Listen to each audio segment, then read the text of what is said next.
Hi all welcome to football arena. Brazilian സ്ട്രൈക്കറായ Pedro ഇപ്പോൾ ഫ്ലമങ്കോക്ക് വേണ്ടി മികച്ച പ്രകടനമാണ് പുറത്തെടുക്കുന്നത്.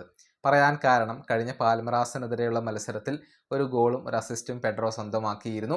അതിനു മുൻപ് ബോട്ടഫോഗോക്കെതിരെ നടന്ന മത്സരത്തിൽ ഒരു ഗോളും ഒരു അസിസ്റ്റും സ്വന്തമാക്കാൻ പെഡ്രോക്ക് കഴിഞ്ഞിരുന്നു. ഈ ബ്രസീലിയൻ ലീഗിൽ 12 ഗോളുകളും 6 അസിസ്റ്റുകളും സ്വന്തമാക്കിയിട്ടുണ്ട്. സമീപകാലത്ത് ബ്രസീലിയൻ ലീഗിൽ സ്ഥിരതയാർന്ന പ്രകടനം പുറത്തെടുക്കുന്ന താരങ്ങളിൽ ഒരാളാണ് പെഡ്രോ. അതുകൊണ്ട് തന്നെ അദ്ദേഹം വേൾഡ് കപ്പ് ടീമിൽ ഇടം അർഹിക്കുന്നുണ്ടോ എന്ന ചോദ്യം ഫ്ലമങ്കോയുടെ പരിശീലകനായ ഫിലിപ്പെ ലൂയിസിനോട് ചോദിച്ചിരുന്നു. ആ ഒരു ടീമിൽ അദ്ദേഹം സ്ഥാനം അർഹിക്കുന്നുണ്ട് എന്നാണ് ഫിലിപ്പെ ലൂയിസ് പറഞ്ഞിട്ടുള്ളത്. താൻ ആഞ്ചലോട്ടി അല്ല, പക്ഷേ പെഡ്രോക്ക് ആ ഒരു സ്ഥാനം നൽകേണ്ടതുണ്ട്, അതിനുള്ള അർഹത അദ്ദേഹത്തിനുണ്ട് എന്നാണ് ഈ പരിശീലകൻ പറഞ്ഞിട്ടുള്ളത്.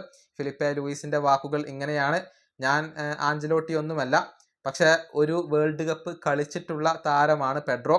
കൂടാതെ മറ്റൊരു വേൾഡ് കപ്പിന് യോഗ്യത നേടിയിട്ടുള്ള ഒരു താരം കൂടിയാണ് പെഡ്രോ. അതുകൊണ്ട് തന്നെ വേൾഡ് കപ്പ് ടീമിൽ അദ്ദേഹം സ്ഥാനം അർഹിക്കുന്നുണ്ട്, പക്ഷെ അത് തീരുമാനിക്കേണ്ടത് ആഞ്ചലോട്ടിയാണ്.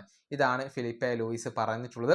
അതായത് അടുത്ത വേൾഡ് കപ്പിനുള്ള ടീമിൽ പെഡ്രോ സ്ഥാനം അർഹിക്കുന്നുണ്ട്, അതിനുള്ള ഒരു അർഹത അദ്ദേഹത്തിനുണ്ട് എന്നാണ് ഇപ്പോൾ ഫിലിപ്പെ ലൂയിസ് പറഞ്ഞിട്ടുള്ളത്.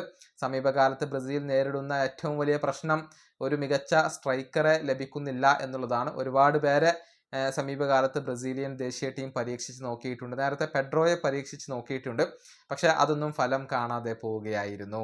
ഈ വീഡിയോ അവസാനിപ്പിക്കുന്നു. അടുത്തൊരു വീണ്ടും കാണാം.